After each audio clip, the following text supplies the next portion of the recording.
Hello everyone, तुम्हा सगळ्यांना 15 ऑगस्टच्या खूप खूप खूप शुभेच्छा. तर आज आपल्याला 80 वर्ष पूर्ण झाली आहे स्वातंत्र्य मिळून. तर आज आम्ही ट्री प्लांटेशनचा प्रोग्राम बनवला होता आफ्टर फ्लॅग होस्टिंग. तर आम्हाला लावायची होती 15-20 झाडं आणि आम्ही लावली आहेत फक्त 4 झाडं. हो, फक्त 4 झाडं. ऐकून वाईट वाटलं असेल ना? आम्हाला देखील त्यावेळेस खूप वाईट वाटलं ज्यावेळेस आमचा प्लॅन अनसक्सेसफुल झाला. तर हे सगळं होतं आहे बिकॉज यापूर्वी खूप लोकांनी तिथे झाडं लावलेली होती आणि जस्ट बिकॉज ऑफ स्टॉलवाले आहेत त्यांना त्यांचं सामान ठेवायला जागा हवी आहे, म्हणून त्यांनी ट्रीच्या ज्या जागा आहेत त्या जागेवर स्वतःचं सामान ठेवून ती झाडं तोडली.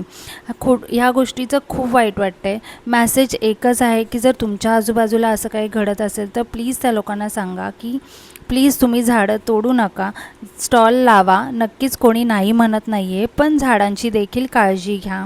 प्लीज कमेंटमध्ये माझ्या अनुभवाचं उत्तर द्या. बाय.